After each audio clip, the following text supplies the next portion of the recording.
Hello, welcome to another Tweedy Outdoors video. Hope you can hear me, it's a bit windy. Just out for a daytime stroll today.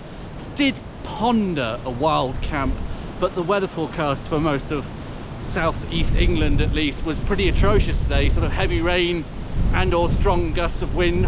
Just about cope with a bit of rain, but the wind generally not very compatible with camping. It's also only a couple of weeks to go until the winter solstice, so we're pretty close to that nadir in terms of the availability of daylight hours. So I'm just here at Ivinghoe, still don't know how to pronounce that. Shall we say Ivinghoe today for a change? I'm going to do some more outdoor cooking.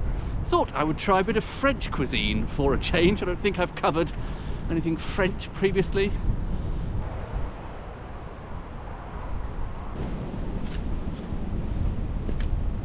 There is a tumulus marked on the Ordnance Survey map here. I think some of these are potentially Bronze Age in the area around Ivinghoe Beacon.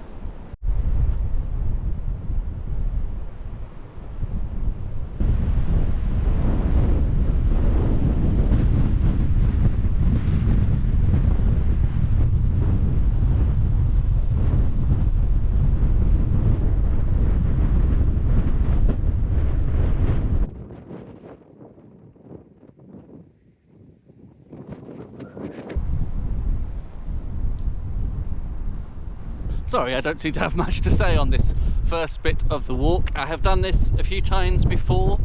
The walk to Ivinghoe Beacon from Tring and back again. Perhaps put a link to some previous videos, wherever that is.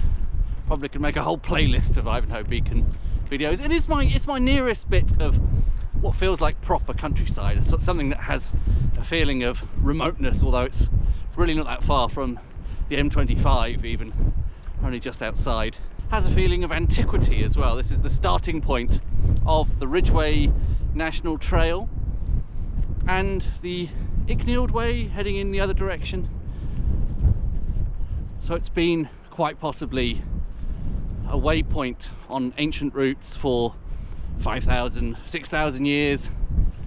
I don't know how you date a track, particularly when it goes so far back in history. The sun is trying to poke through the clouds there, ever the optimist. I think the plan now is to head up this first hill on the approach to Ivinghoe Beacon, try and find a sort of sheltered spot. I'm quite hungry already. It's definitely well into lunchtime, coming towards the end of a respectable time for lunch.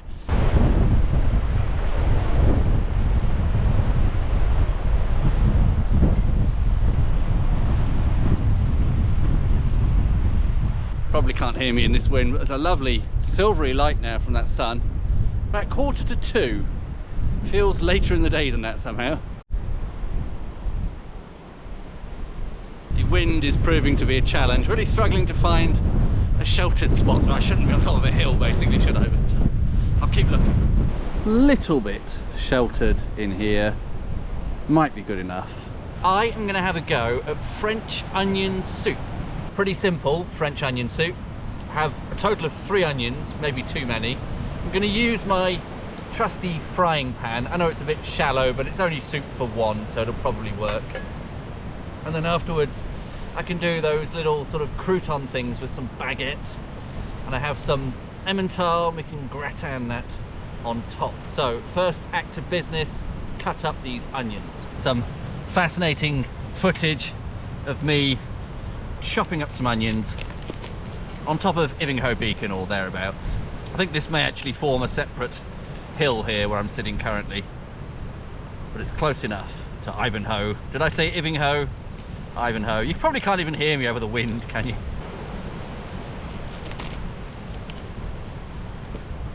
I reckon for French onion soup, don't need to chop the onions too finely, just sort of semicircle strips.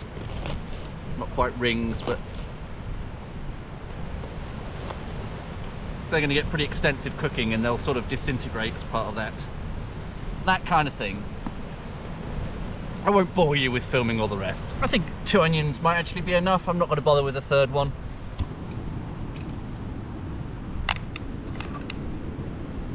I want to do this on a really low setting if possible. It's a bit difficult with gas burners to do that without just turning it off. Try that. It's quite a lot of onions, isn't it? While the onions are doing their thing, for once an actual appropriate wine pairing, I of course have some Gevrey Chambertin with me. But I'm a vegetarian, and French cuisine is just a bit of a nightmare for vegetarian food. It's not a nation that really embraces anything other than just meat. Don't very often eat French cuisine, but there are one or two bits around the edges. I do like a ratatouille now and again, and a French onion soup, especially on a sort of relatively chilly, wintry sort of day like this. It's not particularly cold, but anyway, shut up Tweedy, open the wine.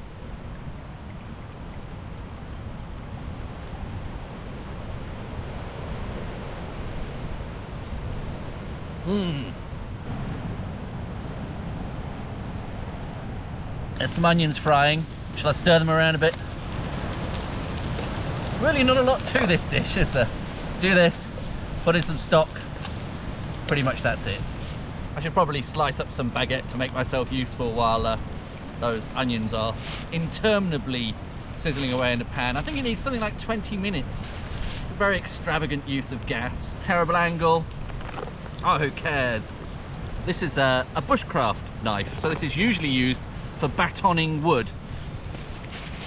And this is a baton, I think in French, is that what you call it? A baguette? Another word for a baguette is a baton. I admit, I'm actually a bit cold, which is a surprise. It's not dark yet or anything, and I think the weather forecast says it's 11 degrees, which ought to be practically tropical by December standards. But I think it's the wind chill. Couldn't wait, I'm eating some bread. While we're waiting for those onions to caramelize, you don't get that on a lot of other outdoors channels, do you, as a segue to a bit of chat. I'd like to say hi to Headley Thorn.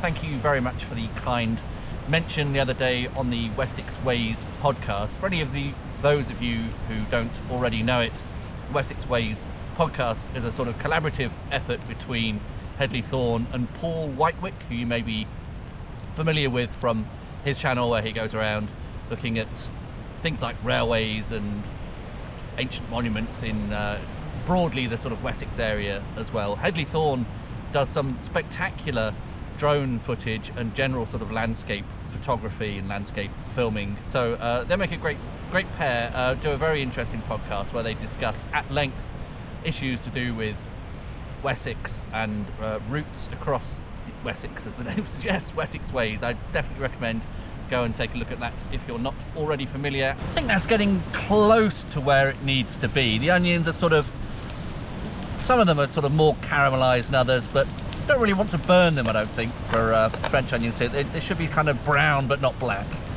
I think I'm starting to get a bit hungry / impatient now, impatient as a result of hunger. So I'm going to splash some of this Gevrey Chambertin in there. I think traditionally you'd use a white wine for French onion soup to deglaze, but the whole effect is going to be kind of dark brown anyway, so it's not going to spoil the colour. Possibly a bit of an extravagant use of what's quite a nice Gevrey Chambertin, but oh well. We'll let that reduce for a minute or two. This is basically the same as making onion gravy, really, isn't it? It's just going to be slightly more liquid. I believe classic recipes for French onion soup call for beef stock. I'm obviously not going to be using that. Instead, I have this truffle flavoured Marmite.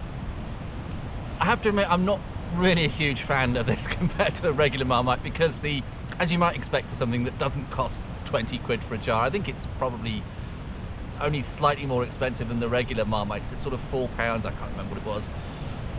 I don't think, this can't be genuine truffle. It says truffle flavour. I think it's some sort of synthetic or possibly natural flavouring that sort of emulates truffle, so it has a sort of slightly kind of fake truffly sort of flavour to it. A little bit disappointing, to be honest. So I don't know what I expected, truffle flavoured Marmite, but I think that will give a sort of a decent hit of umami savouriness. It's got obviously packed with salt as well, and maybe a tiny bit of that synthetic truffle scent, whatever it is, might help. Does have a bit of a reddish twinge to it, doesn't it, from that burgundy splash? But I'm going to add some water now, and then a dollop of the truffle flavoured Marmite. The one I normally use at home is the reduced salt one, which I've actually come to prefer the flavour of over the regular. Look at that. Over, I don't know, do I really want that much? It feels like a big commitment to Marmite there. How about that much?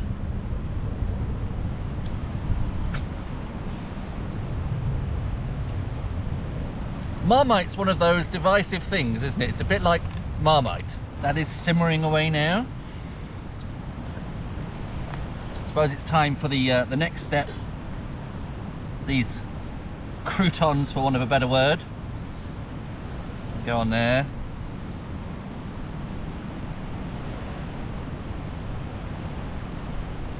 Possibly fit one more on. Gonna be a little bit slapdash. Perhaps an open face crouton. Is that a thing?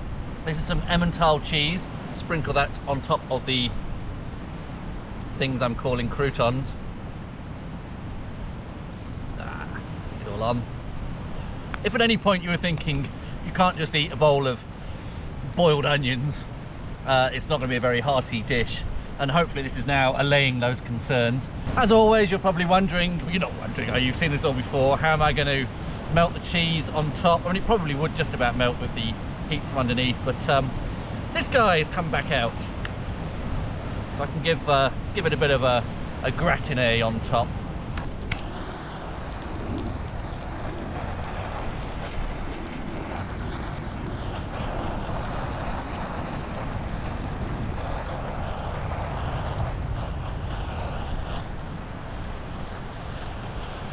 Great, right. Here is the finished dish then. French onion soup a la Tweedy with, you know, gratiné, crouton-y, baguette-y, whatever stuff on top. Shall I give that a taste? See what it's like? Not going to be easy to eat. I feel like I'm in a Parisian bistro wearing a beret. That is pretty nice, actually. Starts off thinking, well, that's not going to work, it's going to be a bit insubstantial, but look at that, stringy cheese and everything. The bread and the cheese on top is very important. Just wouldn't really work as a dish without that. It'd be a bit thin gruel. I mean, ideally, the onions would be a bit softer. It would cook for another, I don't know, 10 minutes or so that they really start to disintegrate. But for the top of a windy hill in December, I think that is pretty good. Cheers, everybody. Oh, Gevrey Chambertin French onion soup. I won't break into French. Nobody would. Nobody wants that. Wow, what a pairing. Very pleased with that. It has no right to be this good. Hashtag leave no trace. As much as I would have liked to have just sat there and enjoyed the rest of the wine, watching the sunset as I could see it through the trees, more or less. It's 3:30 now and only, I suppose, 20 minutes or so to go until sunset. I think it would probably be prudent to start heading back to Tring station so I can do at least some of that walk in the daylight. It's a little bit unsteady underfoot with the mud. I remember from previous visits to this area I have managed to slip over on that particularly sort of treacherous chalky mud. So yes, I ought to start heading back, perhaps see if I can find a nice spot to sit for at least a few minutes somewhere on the way back, just to illustrate that mud situation.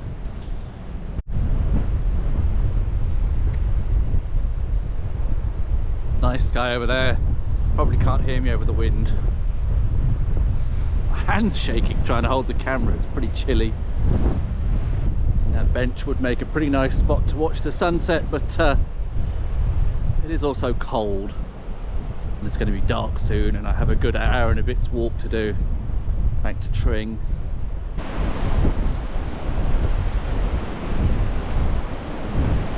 Oh, you tack the low road and I'll tack the high road, and I'll be at Tring before ye. Perhaps not the world's most amazing sunset, but I'll take it. I'm pretty happy with that.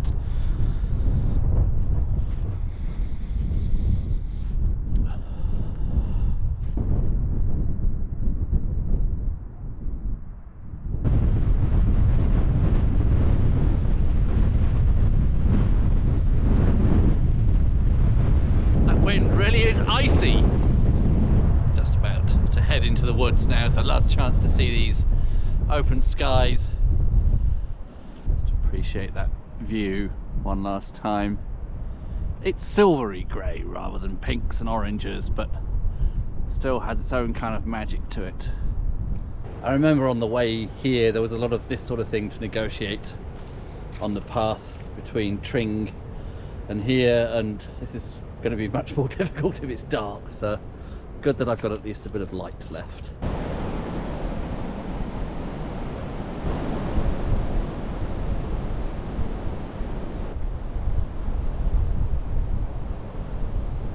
That barrow again, a bit more atmospheric somehow in the gloaming.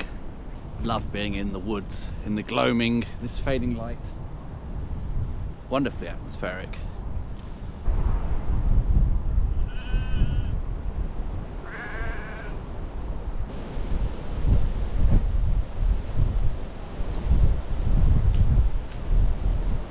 I've decided to enlist the services of a stick. It's a little bit treacherous underfoot and it's dark now, I can't quite see where I'm putting my feet. Maybe one last glass of wine here. The tail end of the sunset. Cheers.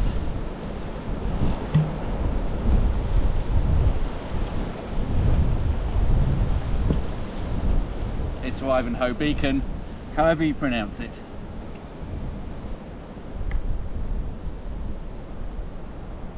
Really quite dark now. Made it back to Tring. What a wonderfully named station slash town that is. Good time for the 17:15 back to London Euston. So I hope that's been of some vague entertainment value slash interest. I think that's been a very nice afternoon out. I've certainly enjoyed myself, and I think to my surprise French onion soup makes for an excellent camping meal. Who knew? It was actually quite hearty and warming and substantial with the croutons and the grilled cheese and all that on top. So thank you very much for watching, and I'll see you on the next one.